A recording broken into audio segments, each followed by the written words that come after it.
Good morning, everyone. Happy Saturday. How's everybody doing this morning?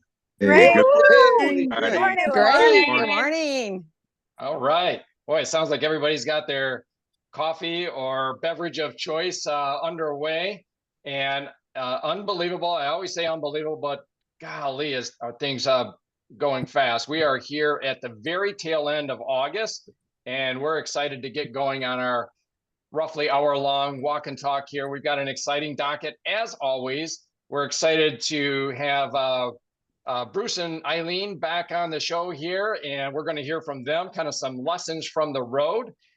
We've got Erica that's going to chime in on one or more clients that have hit their ultimate weight loss goal. I know one of them was planning on being on, but is dealing with a flooding house this morning and collapsing ceiling. So we'll give her a hall pass on that one and let Erica sub in on that update. I'm going to be covering a breakdown on a topic that was a conversation between Dr. Robert Lustig and Andrew Huberman. Some of you might know those guys. And looking at the addiction component, the biochemical addiction component of obesity. And we also have Carol that is going to be covering, perhaps, all of this is subject to our time window here as we go on our serendipitous travels here throughout this hour, but she has a topic that we'd all love to hear about regarding stomach acid.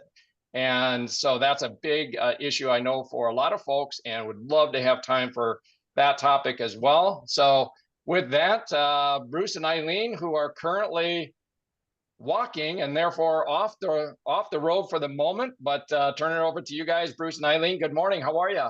Hi, everybody. Thanks for having us here. And so we thought we'd share a few things that were different for us on this trip. So we travel a lot, and this trip, we drove up north, and then we were going to fly home because we sold one of our cars up there.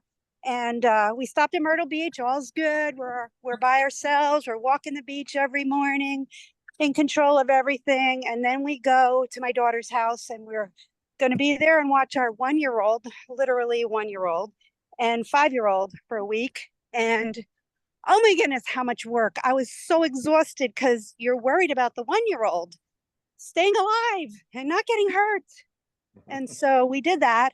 And we had a challenge with walking because our 5-year-old couldn't ride his bike. It's all hills in Pennsylvania. So we had to split up. I did the 7 a.m. walk. Bruce did the nighttime walk, and we got just barely 10,000 steps. And, that's how it went. It was okay.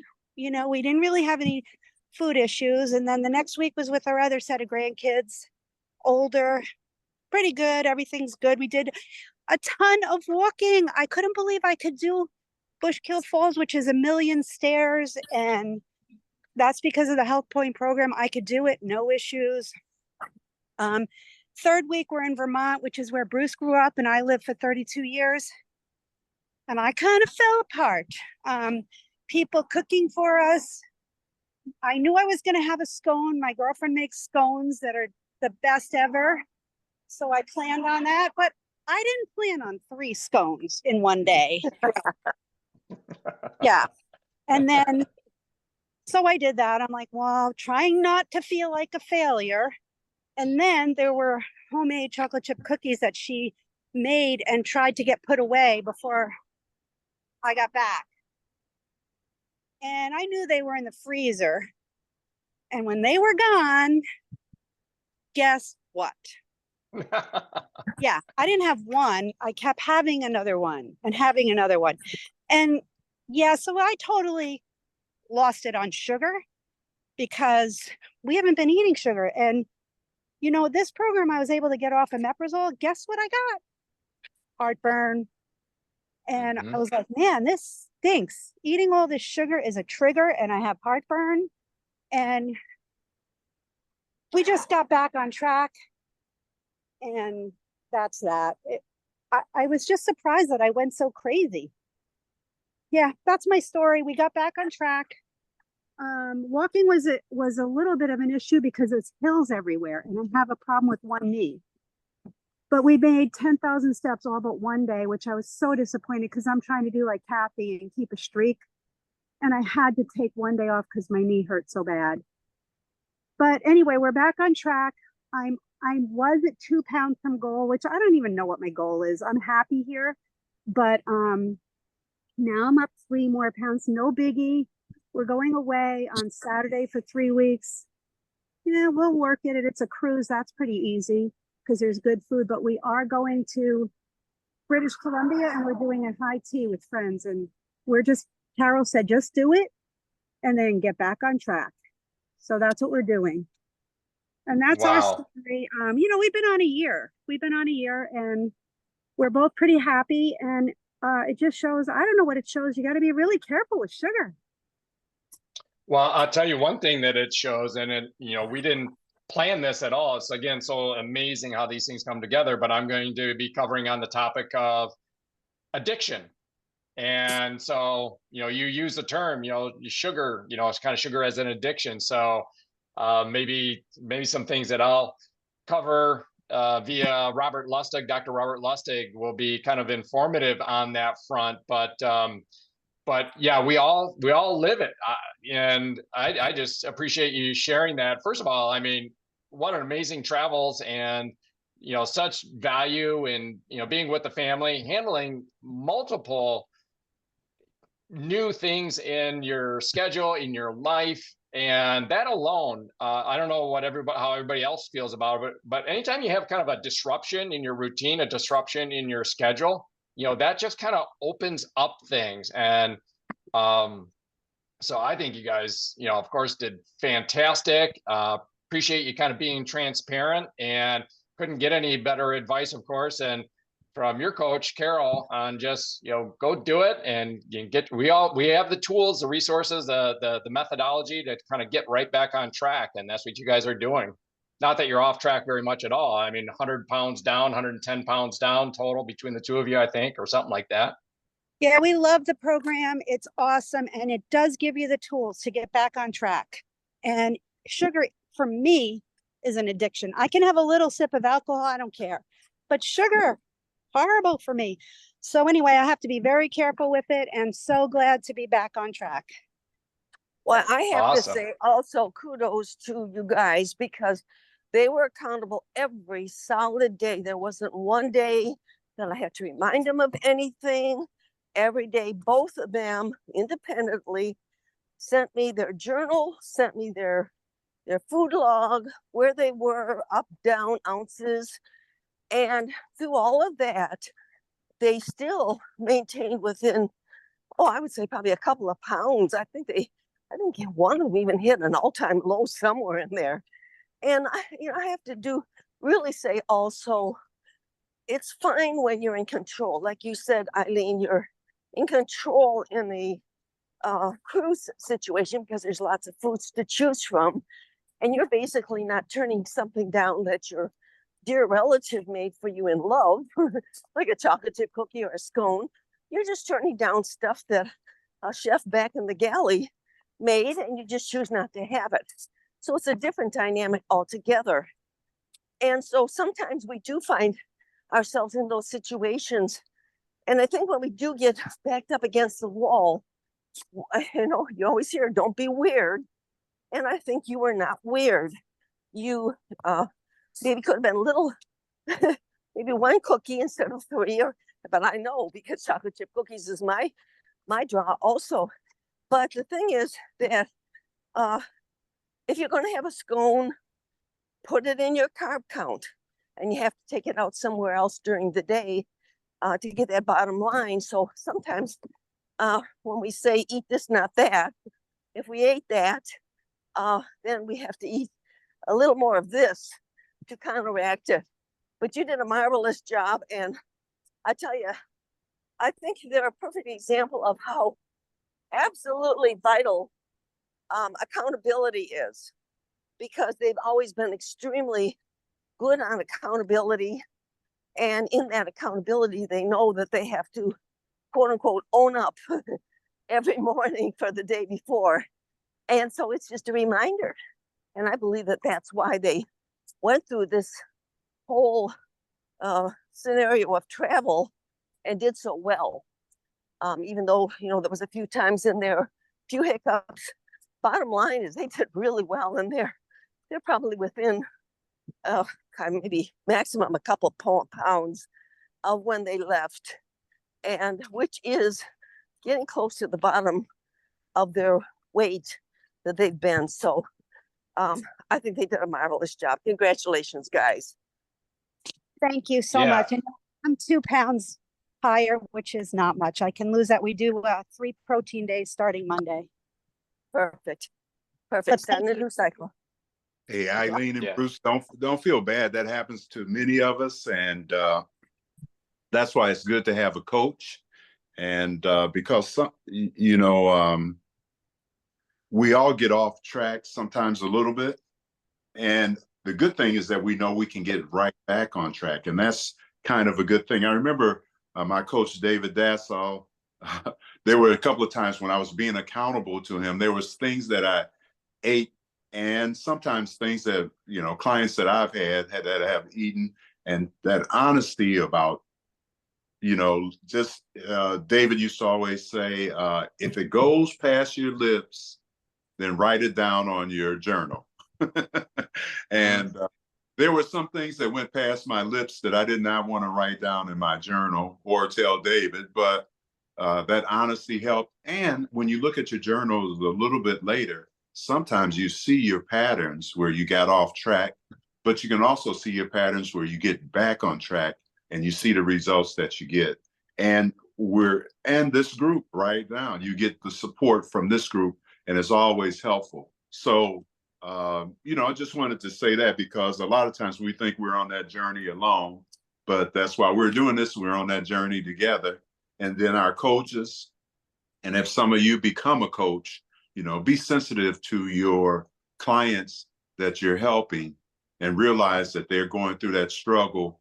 And when we fail, when we don't know what to do, then we go back to our old habits. So now our old habits are changing. So I hope that helps, but happens to all of us. It's good. Yeah. Thank you so much. Thanks, David.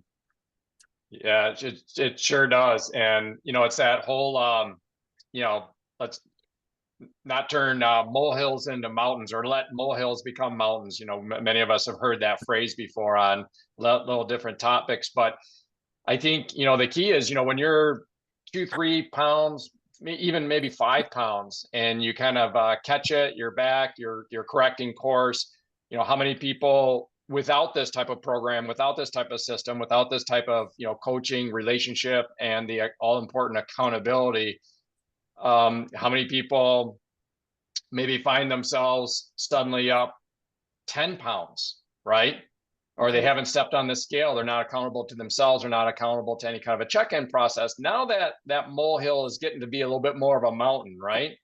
And, and what if it keeps slipping, and the next time they check and they're 15 pounds, now it can be like, it's a whole different ball game when you're in that mode. Not that it can't be handled, but gosh, when you can be handling 2, 3, even 5 pounds and kind of bring that back down, particularly in the context with you guys, if you're talking 2-3 pounds on an overall weight loss, Eileen, with yourself around 70 pounds, I mean, that's definitely handling it when it's in the molehill versus mountain range. So awesome. Great lessons from the road. And you guys are briefly back from the road, and then you're back on it again. Geez, you guys don't let grass grow under your feet, do you? You're muted. No, we're retired, so we kind of No, you're good. do You're enjoy good. a little bit of travel. Yeah. I love it. I love it. All right. Well, let's continue on. Over to Erica, who I know has got at least one of her clients that hit her ultimate weight loss goal, that was planning on being on, but has a little bit of drama this morning that she's dealing with her house and water and stuff like that. So, oops, did I lose you there?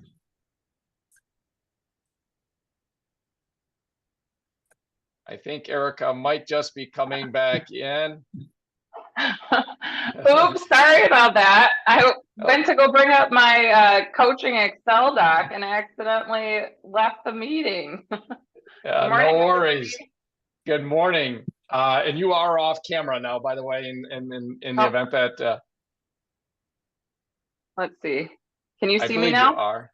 Yes, can see you now. Good morning. How are you, Erica? Doing good. All right. Good to see everybody, and congrats on getting back on track, Eileen and Bruce. Nice job. Yeah, so I also have I've been coaching now for about a year. So if anyone decides to watch this YouTube, I met Eric about a year and a half ago or so through our similar brain health coaching course.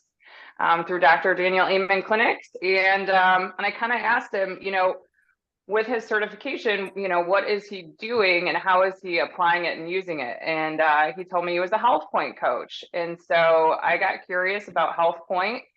And, Eric advised me, before I could be a coach to actually go through the program. And I was, after 13 years of being in the exercise science, health and wellness field, I was just so amazed at how much I learned by just doing HealthPointe and learning about carbohydrates and net carbs. And it was just so eye-opening. And I felt a huge difference with the supplements and energy and focus. And so I told Eric, hey, this aligns so much with brain health coaching. I want to be a coach. So now I've been a coach for about a year. And I currently have 13 clients and they're all doing really, really well. Cumulatively, they are just under 300 pounds of weight loss. So 296 pounds. I'm going to see if I can bring up my Excel doc here without leaving the meeting. So I'll just kind of highlight a few of them. I have one client, Mike, who his goal was to lose 30 pounds, but he is currently now down 45. He is very close to his, Eric, you would like this, very close to his high school wrestling weight. Nice.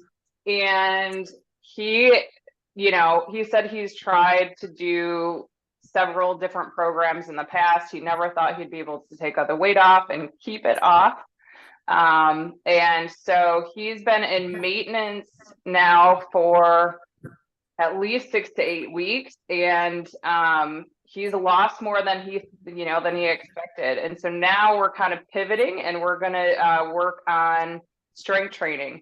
And because he is, very shy, very quiet, he once accidentally clicked on the Zoom and said his eyes about popped out of his head and he couldn't figure out how to get out of it quick enough.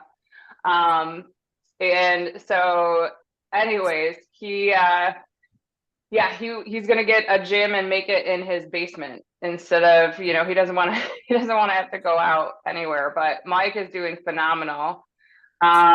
My client Lisa now has been down a total of 25 pounds and has kept it off for the last year. Her daughter Carly is down 31 pounds and, she's going for at least another 10.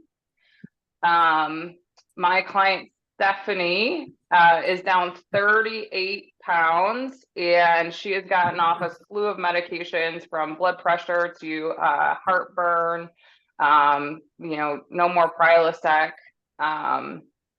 And let's see, so Stacy, who just hit her ultimate goal of 30 pounds down, she wanted to join today, but unfortunately, like I had mentioned earlier, her house had flooded. And so they are in the weeds of trying to pack and get out of the house so everything can get cleaned up. And of course, you guys know my neighbor, Carolyn. I don't know if she's joined on yet, but she is down 35 pounds and still inching her way She still, you know, has a goal of another 20.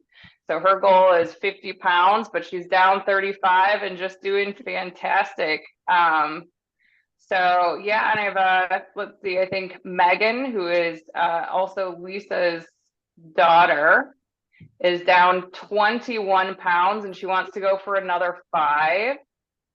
And 2 more recent clients that I tried to get on today for a walk-in talk, Gada and Debbie. They just started this past Monday and are doing wonderful. To the point where, you know, even after down 5 to 10 pounds, people are noticing they have more energy.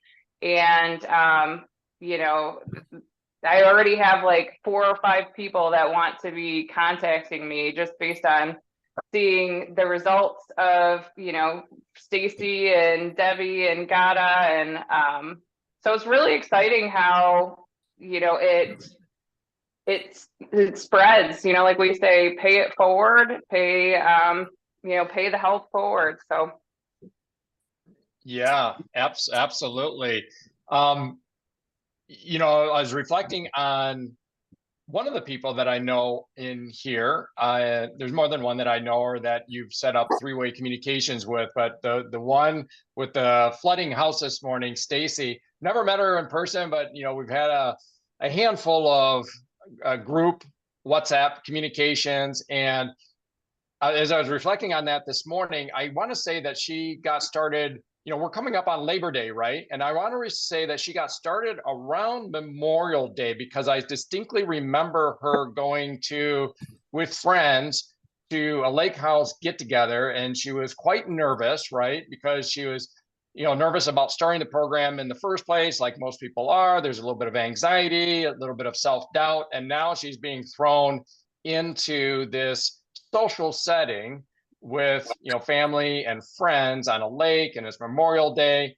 And I remember we had some, you know, quick tips and tricks that she could do that she might, you know, want to kind of play out in her head, you know, about not being weird, but at the same time being clear.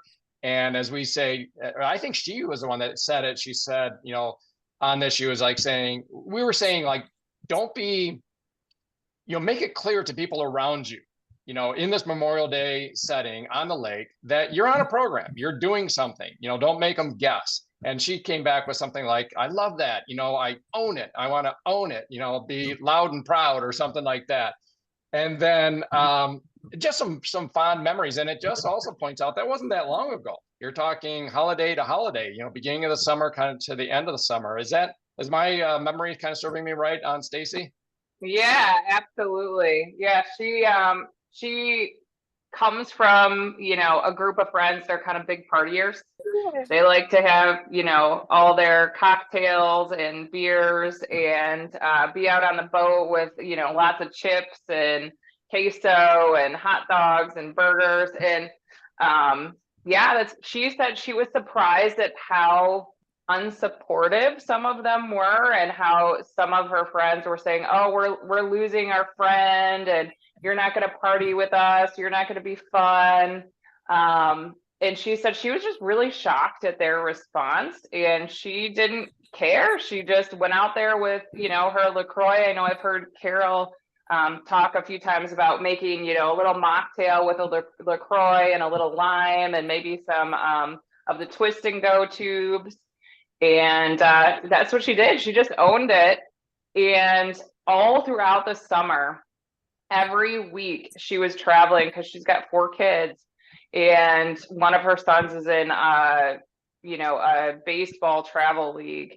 And she was always in a hotel or, you know, at the game. And she would be telling me, you know, at the concession stand, she got a burger, but like took the bun off and was just eating the hamburger patty. And then she packed all her own lettuce and, you know, chopped strawberries in the cooler. And now, so she works within the schools. Now she just started going back to teach and help with, you know, the schools last week. And she said everybody is just shocked at how great she looks. They're all asking what she did. So now, you know, all her friends, I think, are kind of turning around and saying, wow, you look really great. Maybe we should do this program. Mm-hmm. Oh, I love that. I love that strength, you know, and again, never met her in person, but I can almost visualize her as just kind of being, she's very fun, kind of spunky, strong, you know, is a way I would kind of characterize it, you know, in hearing her. And yeah, reflecting back on the non-supportive friends, I remember one of the things that she said that they were calling her, and she took it as a badge of honor. I think she kind of, again, owned it, loved it, and that was Sober Stacy. I remember her saying that they started calling her Sober Stacy because, you know, and I guess, you know, there's a lesson to be learned here, you know, as we help our clients and navigate, and as coaches, you know, that's often what we're doing. You know, we're looking for things that maybe they don't see themselves, and we're also trying to navigate for them. I think it's Ray Keller that once gave a great audio on, you know, kind of walking through the woods, and you know the path ahead, you know what's coming around that corner, and you know it's incumbent upon us to be able to share those insights, not get too far ahead. That's a David Dornan talk where he says, you know, pretend you got a flashlight, don't go beyond the end of the beam. You know, don't tell people what's up ahead 10 miles ahead, just go to the end of the flashlight beam. But in her case, I wonder what she would have been like. I wonder what her experience like. I wonder if she'd be 30 pounds down now if she just, you know, without guidance, without coaching, went into that Memorial weekend party scene without some of those insights and tools. And, you know, she kind of, you know, stiffened up her backbone a bit and was prepared for it, right? And she got hit with it. I don't think it doesn't sound like in an awful way. And again, it sounds like they're coming back around, but you know, that's one of the roles that we can do as coaches is, as we say, to provide and protect. But she's just done awesome. I love that she's in the school system and people can kind of see that before and after, right? She leaves school, she's, you know, and then she comes back to school and they're like, whoa. So, and I think she's got a couple of friends that are coming on board or considering it as a result, a couple other teachers or something.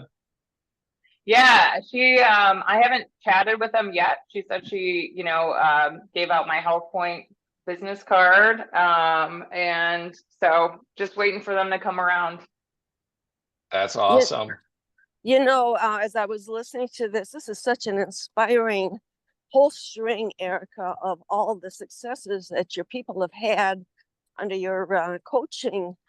And I think one of the things it kind of reminds me of when we have company. We live in Florida, so we have company. And when people come, many times I call it call ahead. Call ahead means that if you're on a specific gluten-free, this or that eating program, you call ahead, and many times the person that's hosting you will ask, do you have any specific food situations? But if they don't, I always do, but if they don't, then just say, hey, just wanted to kind of give you a heads up, because I know that you're a preparer and I appreciate that. I'm on this program, and you'll see the results when you see me. But there's certain things that I've kind of streamlined right now out of my eating program. And I know that you do such a beautiful job, and I don't want you to go to extra work. So these are the things that right now I've carved out of my program, and then list the things that you know are going to be the triggers. That's calling ahead. That's being prepared. So you're not only prepared, and you're prepared by not having so many things kind of tempting you, but they're also prepared so they don't even have the things there. And they're anticipating what the new you is like. And so many times, like what happened in your case, Erica, or Stephanie's, or Stacy, I'm sorry, the names all got mixed up now. But people look and they see, and then they want to do exactly what you're doing. So a lot of it is that preparation of the mindset. And, you know, how many times have people said, I am pre-diabetic and so therefore I can't eat this. Or I'm on a gluten-free, I get this all the time when I get company. I'm on a gluten-free program. I'm this, I'm on a keto. All I can eat is meat. I mean, they're all over the board. They're not forgiving like HealthPointe. HealthPointe's a pretty mundane eating program. And it's pretty balanced. It's the way we should be eating anyway. But people will do this all the time. And so I think that we, as coaches, I think it's a good idea to help prepare our people and or the people will be strong enough to just prepare themselves and have a posture about it and be excited about it, because that's what's going to sell the program to somebody else anyway.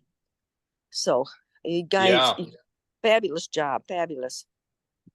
Yeah, absolutely, Carol. I mean, we're fortunate now that, we're in kind of a culturally, as a society, certainly in the United States, it's not weird to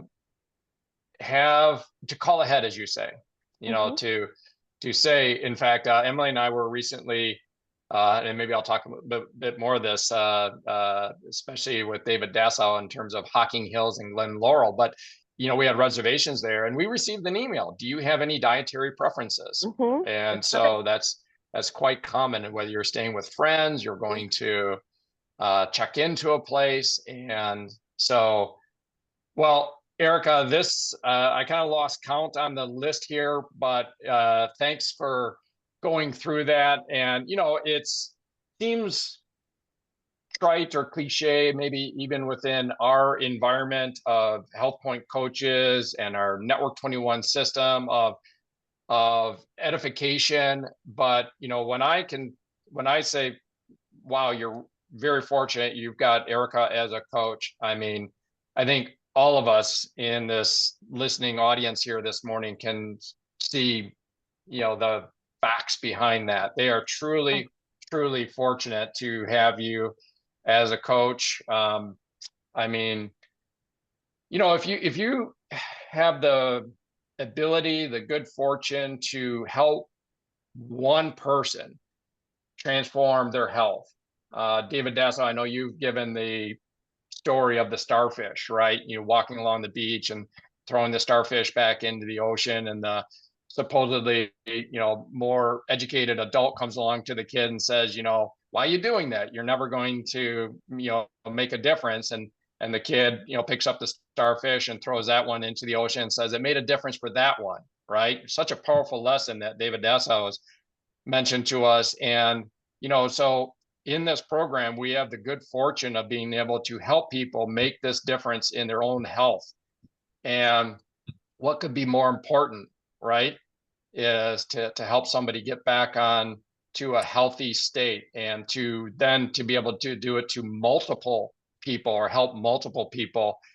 I mean, as I look through this list, some of the people that I just jotted down, Mike, I mean, very cool to hear him now kind of going to that next level, of strength training and that added confidence. Lisa, my gosh, she's another one. She's another one that's, in her own way. I mean, you're the one that kind of took the starfish and ultimately tossed it back into the ocean and gave the help. But Lisa was a connector. She's connected a number of people to you. Is that right? If you're still there. Yeah. So Lisa, after she lost her about 30 pounds, she went to get her hair done at the salon, and her hairstylist, who's now another client of mine, Marie, said, wow, you look great. I've been wanting to lose about, 10, 15 pounds that have just been, stuck. And so, Lisa connected me with Marie, who is her hairstylist. And so I started working with Marie. Marie, we really had to work together because Marie is a vegetarian. So she really clung on to our Nutrilite protein powder, which is all, vegetarian, USD organic, wonderful protein powder. She loves it. And she was able to do the supplements. And actually, after 2 or 3 cycles of HealthPointe, the 6-week cycles, she was getting so sick of hard-boiled eggs and cheese, and that she said, she caved and she tried, to put chicken back into her diet. And she said she felt so much better. She had more energy. And that, she's like, my arms even look more defined. And so Marie then connected me, being a hairstylist, connected me with, her husband, Mike, who's now down 45 pounds. And then she connected me with several of her clients. So Stacy being one of them. And then, we're going back to Lisa. Lisa connected me with her 2 daughters, Carly and Megan, who are down a significant amount of weight. And it's just so great when you see like whole families transform. Like Bruce and Eileen did it together. And yeah, it's been a really cool experience as a coach as well. Eric, like you said, when you've walked through the forest ahead of time and you've kind of gone through these twists and turns, and you can pass it on to somebody else, and then you see them be successful and feel great. It's such a wonderful program. Yeah, it sure is. It's so wow. Again, hopefully we get Stacy on the program at some point, or any number of these folks that you went through. But in the meantime, thanks for reviewing through these and just sharing some of these fun insights. And again, congratulations to you. Congratulations to all these folks and the new folks that are going to be coming on board, through these referrals and kind of paying it forward. Again, they're very, very fortunate to be kind of landing in your radar, because the proof is in the pudding. Maybe I shouldn't use that metaphor, right? the proof is in the protein powder pudding that we make. Yes. So I love it. Eric, yeah. Go ahead, David. Go ahead. A 15-second jump in. Just congratulations on your creating MRR, the multiple recurring revenues. Yeah, thanks, Dave. Yes. Yeah, let's not forget that part of things, right? It's good business. That was another thing that we chatted about. I remember early days, Erica and I, there's, she was very equipped and credentialed to be able to do a lot of different things. She was already doing some things, working with clients, and there's different models out there.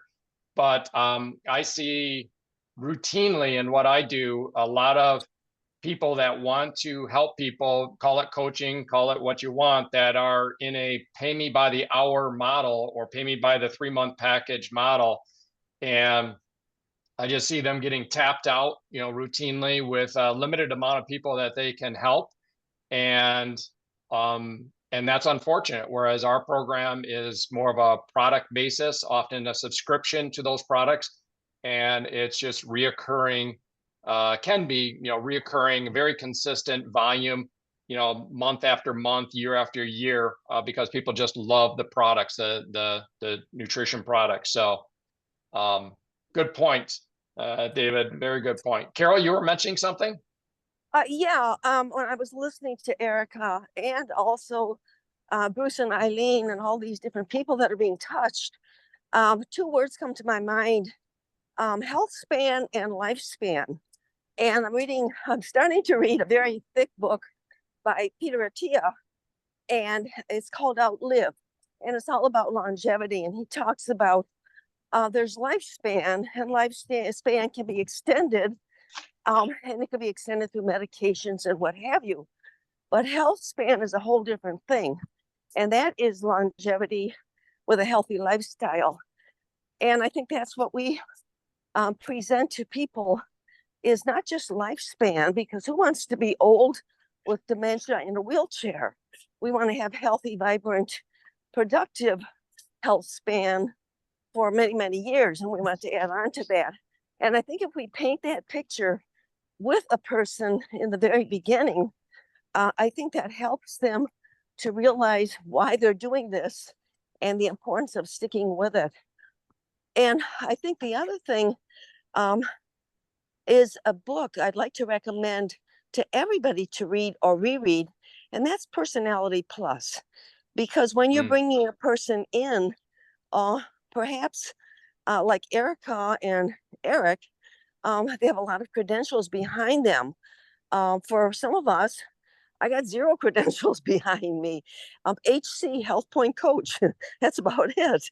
But so people skills is really important when you're dealing with a brand new person, because ours is so relational and so relationship driven to help people keep believing in themselves and get rid of the toxins in their mind and the toxins in their body and transform into a new person. It's such a bigger picture than just slapping a medication on somebody and covering something up. This is a transformation. So the Personality Plus really, really helps you to deal with people and their different personalities and how to approach them, because the program is kind of a one size fits all for the most part. Oh, we got some background noise there. Somebody that's maybe needs to mute. The program is kind of a one size fits all with adjustments, such as what Erica did so beautifully with the vegetarian person, but it's not a one personality fits all. And there are 4 personalities. And I think understanding what a person, how a person ticks, so to speak, especially in the very beginning when you are creating that relationship, and they are, you're bringing down the barriers and they're feeling comfortable about telling you personal things and setbacks and what have you. I think that understanding their personality and working with them, well, it helps you in life. It helps you bringing your children up. It helps you in relationships with your family, your co-workers, but it will really, really help you in the business of being a HealthPointe coach too. So I just wanted to mention a couple of those things. So back to you, Eric. Huge. Yes, thanks, Carol. And you know what I'm going to do? I want to chat a little bit more about that book. And I also, if my editor would do a better job of this, I'm going to provide a link to it. And if my editor would do a better job, I'm talking about myself. Okay, so when I upload this to YouTube, in theory or in practice, I could be putting links to, say, the Personality Plus book, or put a links to some other things. And so if my editor will ever get better at their job, maybe we'll start doing that. But in the event that I don't do that, I want to talk a little bit more. I want to jump down that rabbit hole of that book, because as we all know, those of us that have read it, and I could do a show of hands or unmute and say who's read it. I know probably half of the audience probably has, but let's just break it down. Let's just take our time here on this show to kind of break that down a little bit for those that aren't going to read the book, haven't read the book, and let's chat about that and help people a bit. So Personality Plus, the author is Florence Lutauer. Now, if you do look at the book, realize that this has been such a brand, such a powerful book that there's a number of books, Personality Plus for this, Personality Plus for that. And just get my recommendation would be just to get the basic Personality Plus book. And real simply but powerfully, it defines the 4 personalities. Now, this is not to say that when you take the test, nobody is 100% one of these personalities. So try not to let yourself drift into that. You're a blend. Usually you kind of have a dominant and a recessive type of two of these 4 that are kind of more prevalent in your personality. So if we walk through them in her classical definition, there's choleric, phlegmatic, melancholy, and sanguine. Okay. So a choleric personality, think of someone that's just large and in charge. Think of the drill sergeant, think of the big boss person, man or woman, that is just super strong, super their positive traits, if you want to define it as kind of like positive or negative, is that they're drivers, they're typically confident, and they are large and in charge, they get things done. The negative is that they can be a little bit insensitive. They're not cueing into, how other people around them feel.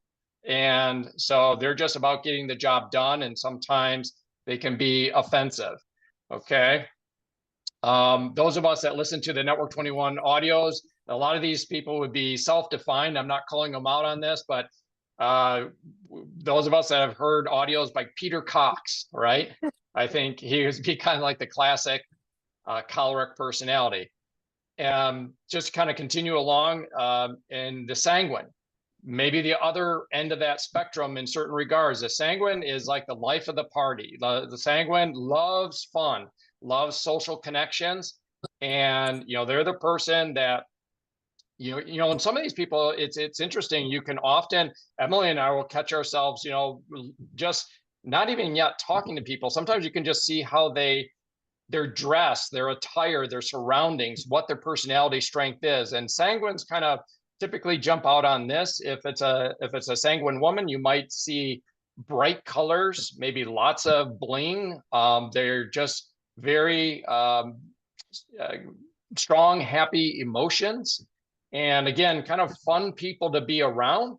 But as we, on the negative side, they might be the ones that are constantly losing their car keys or something like that, right? They might be not catching details. They might not be very strong on details, but they're super fun. So that's choleric and then sanguine.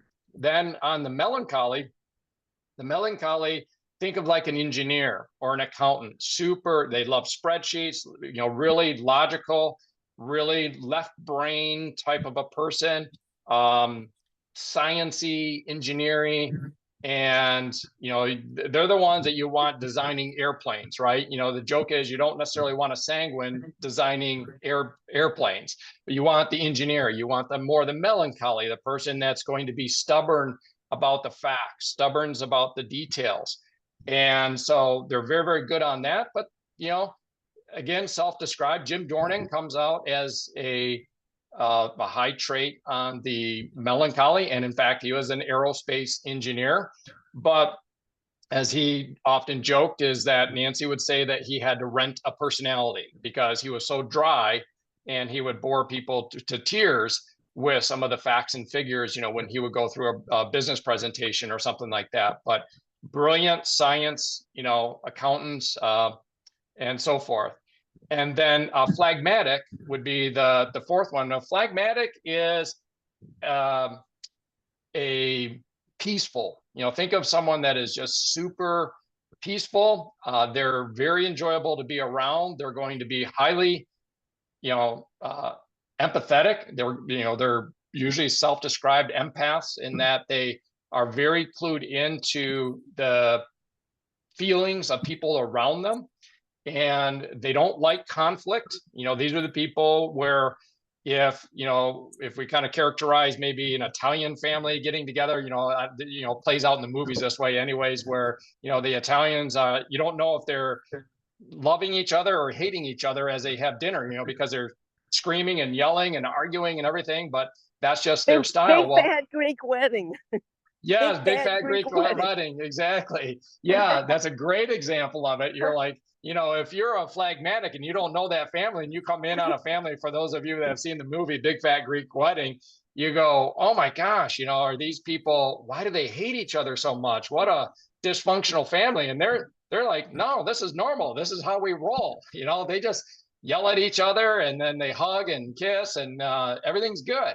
But for a phlegmatic, they can just be crawling out of their skin when they go into those settings, because they like things to be peaceful, everybody to like each other, and so forth.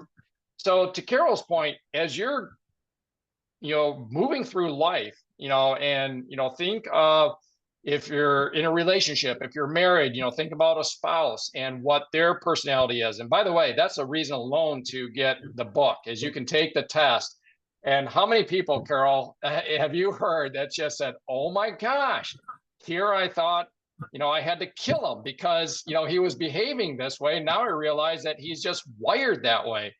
And I can totally tell you that is why October 26th, we'll be celebrating our 61st anniversary of happily married couple.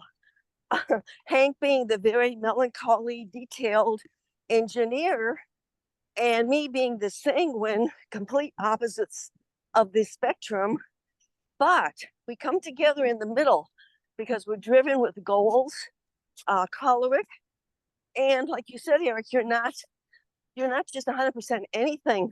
I happen to be sanguine, and I do love life of the party and all that kind of stuff, bright colors, bling, but do not give me any form of mess, because I'll organize that mess.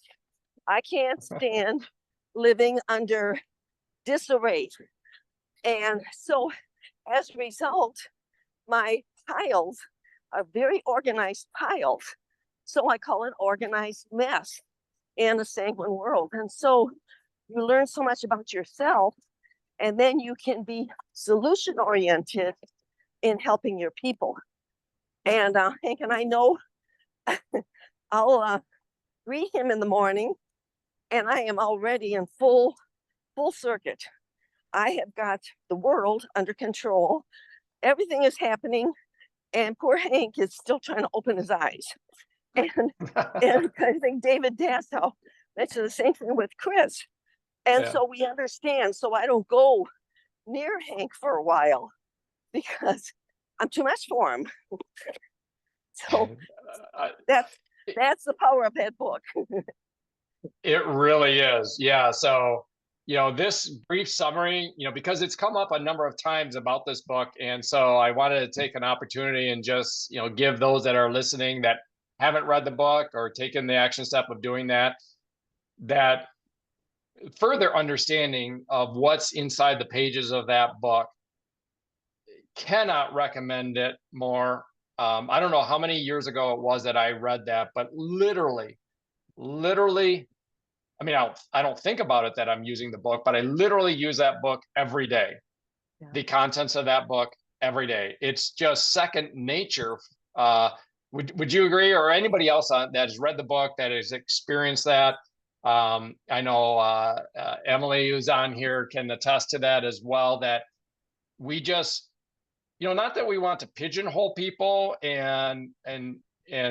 but rather that when you know how they are basically wired, you can be a better relationship with them, right?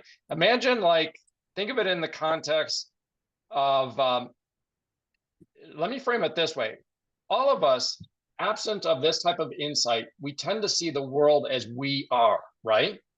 Yes. And it's never dawned on us that the rest of the 8 billion people on this planet don't see the world as we do. And then you read a book like this and you go, oh my gosh, just because I'm a human and they're a human, that I thought that meant we all saw things the same way. And that's like saying all dogs, think that all the other dogs in the world, see things exactly as they do, and they don't. Or maybe dogs think that cats see things this way they don't. And that's kind of how you look at it. I find myself more almost being blind to what that person, I kind of try to not let myself get tricked into assuming they're going to see things the way I do just because they've got, they're another human being. I kind of just look for the signs of what kind of critter is across from me. Is this a zebra or a dog or a cat or an elephant? And it kind of shakes up my thinking and causes me to be more curious, more interested. And then once I kind of go, oh my gosh, this person's like a cat, not a dog. So they're going to be liking to behave in this way. And then I can meet them where they are. And you know what else is they tend to like me more, right? Yep. Because they're like, wow, you kind of see me as I am. And it's nothing deliberate. It's nothing that you call out, but rather just a people skill that you can kind of help yourself be more relatable to that person. So I don't know if anybody else wants to comment on that, but I thought we should do a little bit of a segue on that topic, on that book. My one-liner is meet them where they're at and take them where they want to go. Wow. Couldn't have summarized that. You sure you don't have some melancholy in there, Carol? Oh, That probably was a great, so. Have a neat car. you kind of just whip that up into a nice, clean summary there. I love that. So, all right. Well, hey, Eric, can I just yes, one word? yes, Carol is a absolutely. combination of all of them, and she knows how to control it. And this is why we get along so well. So, just want to say Ye- that. Well, And it's keeps me interesting that organized. it's interesting that you mentioned that, because we have heard, I haven't heard it said this way, but I'm going to say it this way. And that is, especially early on when somebody learns about the personality plus and they're super excited and they go out and they start mapping the world, it's easy to weaponize. That's a term I'll use. Yeah. Right. And gotta be real careful of that. So that's one thing, is that you weaponize, you use it instead of for the beautiful tool that it is, that you can start kind of being judgmental. Yeah. And saying, oh, that person is that way because they fit blah blah blah personality. No, that person is a human being first and foremost. The second thing that I would say to your point, Hank, is that I don't know this to be, scientifically true, but I think that as someone evolves and grows, first learns these, reads the book, applies it, practices it, there should almost be like a fifth category. And let's just call that the chameleon category. Yeah. And to your Yeah. point about Carol, Hank, is that I think it would be like the highest compliment if somebody could say, I'm not sure which of those four personalities you are. I think that's innocently, subtly a high compliment. Why?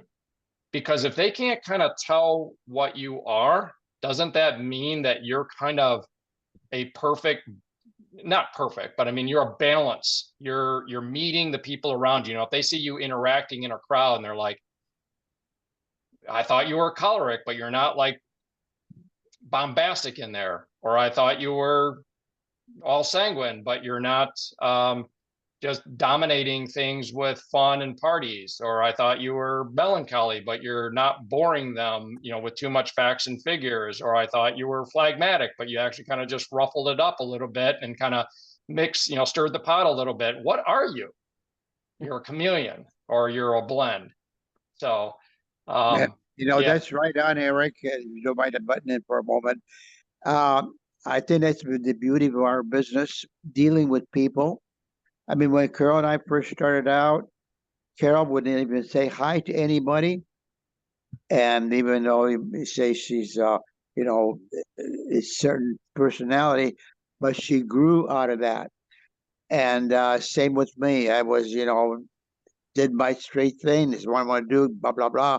But dealing with people over the years, you start to read people and you realize you've got to connect with people and you got to be willing to change. I mean, your key personality is still there, but you bring everything else out to meet the people where they're at. And that's been the beautiful part of the business for us, that we just seem to get along with any kind of a personality with people. We just get along real well because we learn how to adjust. And I think that's the key, adjusting your personality. Don't just be so hard nosed about it, but just, listen to people. Don't be so quick to talk. Listen, and you get to feel as where they're at, and then you can swing around to meet them at that point. I hope that makes some sense. it absolutely does. David, I saw you just unmuted. Good morning, Dave. Good morning. Shortly, I tell people all books add value to my life. Personality Plus multiplied my life by understanding who I am and understanding my wife and my grandchildren and people. And then your chameleon effect, I often share with people, to be an effective leader, you have to be able to transition through all four of those different personalities. Because as a leader, you need to be all four of those different people at different times. Yes. Spot on, Yeah. David. So Yeah. true. I love that. It's a multiplier, not just additive. And so true. So true, that book. I'll tell you something else. And by the way, we'll kind of wrap on this. I love the note that this is wrapping on, because it's so important, this topic. And that is, I will never have a challenge introducing someone, and I could go around the horn to virtually everyone that is a coach that's on this call, but I'll just start with Hank and Carol. One of the other things of knowing these skill sets, knowing this book, practicing it, evolving, is that